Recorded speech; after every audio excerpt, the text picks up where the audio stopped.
3 ডিচেম্বৰৰ পৰা 5 ডিচেম্বৰলৈ ওদালগুৰি জিলাত অনুষ্ঠিত হ'ব স্বাস্থ্যসেৱা উৎসৱ।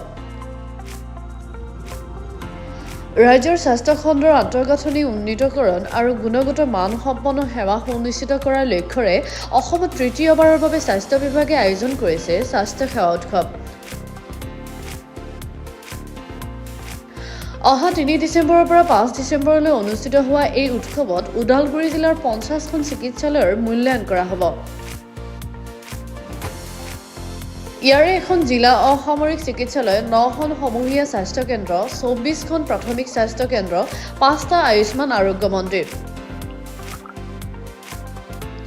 এক সংবাদমেলযোগে এই কথা সদৰি কৰিছে ওদালগুৰি জিলা স্বাস্থ্য সঞ্চালক কাৰ্যালয়ৰ যুটীয়া স্বাস্থ্য সঞ্চালক ডাঃ ভুৱনেশ্বৰ স্বৰ্গীয়াৰীয়ে। প্ৰথমবাৰৰ বাবে জিলাৰ 11খন চাহ বাগিচা চিকিৎসালয়তো এই মূল্যাংকন চলিব। স্বাস্থ্য প্ৰতিষ্ঠানসমূহত জিলাখনৰ ভিন্ন বিভাগৰ 17গৰাকী জ্যেষ্ঠ বিষয়াই বাহ্যিক নিৰ্ধাৰণকাৰী হিচাপে মূল্যাংকন কৰিব। লগতে লখিমপুৰ চিকিৎসা মহাবিদ্যালয়ৰ 5গৰাকী চিকিৎসা বিষয়া, ওদালগুৰি জিলাৰ বিভিন্ন স্বাস্থ্য প্ৰতিষ্ঠানৰ 12গৰাকী চিকিৎসা বিষয়াই মূল্যাংকন কৰিব। আনহাতে IAS, IPS, ICS, IPS পৰ্যায়ৰ 11গৰাকী বিষয়াই বাহ্যিক মূল্যায়ক হিচাপে মূল্যায়ন কৰিব। সকলোকে নমস্কাৰ জনাইছোঁ। আজি যিটো আমাৰ আগত স্বাস্থ্য সেৱা উৎসৱ, সেই স্বাস্থ্য সেৱা উৎসৱৰ সম্বন্ধে যিটো প্ৰেছ মিট আয়োজন কৰা হৈছে, এই প্ৰেছ মিটত মই প্ৰেছ মিটৰ ৰিলিজটো আপোনালোকৰ আগত অৱগত কৰিবলৈ ওলাইছোঁ। মই আৰম্ভ কৰিছোঁ। ৰাজ্যৰ স্বাস্থ্য খণ্ডৰ আন্তঃগাঁথনি উন্নতিকৰণ আৰু গুণগত মানসম্পন্ন সেৱা সুনিশ্চিত কৰাৰ লক্ষ্যৰে অসমত তৃতীয়বাৰৰ বাবে ৰাজ্য চৰকাৰৰ স্বাস্থ্য বিভাগে আয়োজিত কৰিব স্বাস্থ্য সেৱা উৎসৱ। অহা 3 ডিচেম্বৰৰ পৰা 5 ডিচেম্বৰলৈ অনুষ্ঠিত হোৱা এই উৎসৱত ওদালগুৰি জিলাৰ 50খন চিকিৎসালয়ৰ মূল্যাংকন কৰা হ'ব। ইয়াৰে এখন জিলা অসামৰিক চিকিৎসালয়, 9খন সমূহীয়া স্বাস্থ্যকেন্দ্ৰ, 26খন প্ৰাথমিক স্বাস্থ্যকেন্দ্ৰ, 5টা আয়ুষ্মান আৰোগ্য মন্দিৰক সামৰি লোৱা হৈছে। 3 পৰা 5 ডিচেম্বৰলৈ আয়োজিত এই স্বাস্থ্য সেৱা উৎসৱত স্বাস্থ্য বিভাগে সকলো ৰাইজৰ সহায় সহযোগিতা কামনা কৰিছে। প্ৰথম আৰু দ্বিতীয় পৰ্যায়ৰ স্বাস্থ্য সেৱা উৎসৱৰ বাবে তৃতীয় পৰ্যায়তো আভ্যন্তৰীণ বাহ্যিক মূল্যায়ন আৰু বাহ্যিক মূল্যাংকনৰ এক পদ্ধতিৰে অনুষ্ঠিত হ'ব।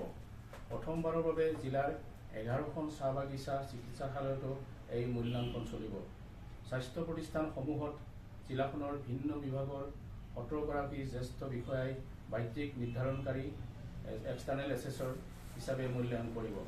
লগতে লখিমপুৰ চিকিৎসা মহাবিদ্যালয়ৰ 5গৰাকী চিকিৎসা বিষয়া, ওদালগুৰি জিলাৰ বিভিন্ন স্বাস্থ্য প্ৰতিষ্ঠানৰ 12গৰাকী চিকিৎসালয় বিষয়াই মূল্যাংকন কৰিব। আনহাতে IAS আৰু IPS, ACS, APS পৰ্যায়ৰ 11গৰাকী বিষয়াই বাহ্যিক মূল্যায়ন হিচাপে মূল্যায়ন কৰিব। সকলো প্ৰতিষ্ঠানক ৰাষ্ট্ৰীয় পৰ্যায়ৰ ভাৰতীয় জনস্বাস্থ্য মান IPH গ্ৰেড অনুসৰি বিভিন্ন পৰিমাণত মূল্যায়ন কৰা হ'ব। যুটীয়া স্বাস্থ্য সঞ্চালকালয়, ওদালগুৰি। জিলা স্বাস্থ্য সমিতিৰ পৰা সকলোকে আজি প্ৰেছ মিটলৈ আদৰণি জনাইছোঁ।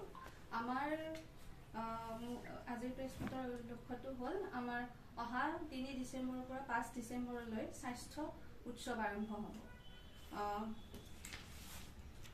স্বাস্থ্য সেৱা উৎসৱ আৰম্ভ হ'ব আৰু স্বাস্থ্য সেৱা উৎসৱ আমাৰ বিগত বৰ্ষতো হৈছিলে, এইটো তৃতীয় ৰাউণ্ডৰ কাৰণে আৰম্ভ হ'ব আৰু এইবাৰ 50খন হেল্থ ইনষ্টিটিউশ্যন সামৰি লোৱা হৈছে। 50খন হেল্থ ইনষ্টিটিউশ্যনত এই স্বাস্থ্য উৎসৱৰ জৰিয়তে ইভালুৱেশ্যন হ'ব। এক্সটাৰ্নেল ইভালুৱেটৰ আছে, এছেছৰ আছে, তেওঁলোকে চেকলিষ্ট মতে এছেছমেণ্ট কৰিব আৰু তাৰপিছত গ্ৰেডিং কৰা হ'ব। আৰু সেইকাৰণে আজি আমাৰ লগত আছে যুটীয়া স্বাস্থ্য সঞ্চালক জইণ্ট ডিৰেক্টৰ ছাৰ আছে, DIO ছাৰ আছে, আৰু লগত আমাৰ DCM আছে, ডিষ্ট্ৰিক্ট কোৱালিটি কনচালটেণ্ট আছে, মই DAP, আমাৰ লগত একাউণ্টেণ্ট আছে, কাউন্সিলাৰ আছে, DFPC আছে, গোটেই ইউনিটটো আছোঁ আমি। সকলোকে আদৰণি জনাইছোঁ আৰু জইণ্ট ডিৰেক্টৰ ছাৰক আজি সকলোকে নমস্কাৰ জনাইছোঁ। আজি যিটো আমাৰ আগত স্বাস্থ্য সেৱা উৎসৱ, সেই সেৱা উৎসৱৰ সম্বন্ধে যিটো প্ৰেছ মিট আয়োজন কৰা হৈছে এই প্ৰেছ মিটত মই প্ৰেছ মিটৰ ৰিলিজটো আপোনালোকৰ লগত অৱগত কৰাবলৈ ওলাইছোঁ। মই আৰম্ভ কৰিছোঁ। ৰাজ্যৰ স্বাস্থ্য খণ্ডৰ আন্তঃগাঁথনি উন্নতিকৰণ আৰু গুণগত মানসম্পন্ন সেৱা সুনিশ্চিত কৰাৰ লক্ষ্যৰে অসমত তৃতীয়বাৰৰ বাবে ৰাজ্য চৰকাৰৰ স্বাস্থ্য বিভাগে আয়োজিত কৰিব স্বাস্থ্য সেৱা উৎসৱ। অহা 3 ডিচেম্বৰৰ পৰা 5 ডিচেম্বৰলৈ অনুষ্ঠিত হোৱা এই উৎসৱত ওদালগুৰি জিলাৰ 50খন চিকিৎসালয়ৰ মূল্যাংকন কৰা হ'ব।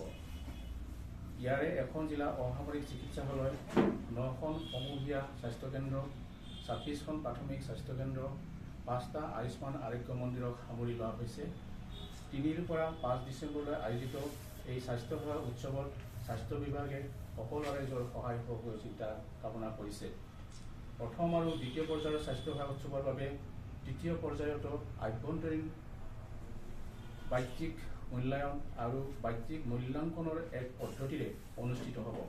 প্ৰথমবাৰৰ বাবে জিলাৰ 11খন চাহ বাগিচা চিকিৎসালয়তো এই মূল্যাংকন চলিব। স্বাস্থ্য প্ৰতিষ্ঠানসমূহত জিলাখনৰ ভিন্ন বিভাগৰ 17গৰাকী জ্যেষ্ঠ বিষয়াই বাহ্যিক নিৰ্ধাৰণকাৰী এক্সটাৰ্নেল এছেছৰ হিচাপে মূল্যায়ন কৰিব। লগতে লখিমপুৰ চিকিৎসা মহাবিদ্যালয়ৰ 5গৰাকী চিকিৎসা বিষয়া, ওদালগুৰি জিলাৰ বিভিন্ন স্বাস্থ্য প্ৰতিষ্ঠানৰ 12গৰাকী চিকিৎসালয় বিষয়াই মূল্যাংকন কৰিব। আনহাতে IAS আৰু IPS, ACS, APS পৰ্যায়ৰ 11গৰাকী বিষয়াই বাহ্যিক মূল্যায়ন হিচাপে মূল্যায়ন কৰিব। সকলো প্ৰতিষ্ঠানক ৰাষ্ট্ৰীয় পৰ্যায়ৰ ভাৰতীয় জনস্বাস্থ্য মান IPH গ্ৰেড অনুসৰি বিভিন্ন পৰিমাণত মূল্যায়ন কৰা হ'ব। যুটীয়া স্বাস্থ্য সঞ্চালক হয় ওদালগুৰি। জিলা স্বাস্থ্য সমিতিৰ পৰা সকলোকে আজি প্ৰেছ মিটলৈ আদৰণি জনাইছোঁ। আমাৰ আজিৰ প্ৰেছ মিটৰ লক্ষ্যটো হ'ল আমাৰ অহা 3 ডিচেম্বৰৰ পৰা 5 ডিচেম্বৰলৈ স্বাস্থ্য উৎসৱ আৰম্ভ হ'ব। স্বাস্থ্য সেৱা উৎসৱ আৰম্ভ হ'ব আৰু স্বাস্থ্য সেৱা উৎসৱ আমাৰ বিগত বৰ্ষটো হৈছিলে, এইটো তৃতীয় ৰাউণ্ডৰ কাৰণে আৰম্ভ হ'ব আৰু এইবাৰ 50খন হেল্থ ইনষ্টিটিউশ্যন সামৰি লোৱা হৈছে। 50খন হেল্থ ইনষ্টিটিউশ্যনত এই স্বাস্থ্য উৎসৱৰ জৰিয়তে ইভালুৱেশ্যন হ'ব। এক্সটাৰ্নেল ইভালুৱেটৰ আছে, এছেছৰ আছে, তেওঁলোকে চেকলিষ্ট মতে এছেছমেণ্ট কৰিব আৰু তাৰপিছত গ্ৰেডিং কৰা হ'ব। আৰু সেইকাৰণে আজি আমাৰ লগত আছে যুটীয়া স্বাস্থ্য সঞ্চালক জয়ন্ত ছাৰ আছে, DIO ছাৰ আছে, আৰু লগত আমাৰ DCM আছে, ডিষ্ট্ৰিক্ট কোৱালিটি কনচালটেণ্ট আছে, মই DAP, আমাৰ লগত একাউণ্টেণ্ট আছে, কাউন্সিলাৰ আছে, DFPC আছে। গোটেই ইউনিটটো আছোঁ আমি সকলোকে আদৰণি জনাইছোঁ আৰু জয়ন্ত ছাৰক আজি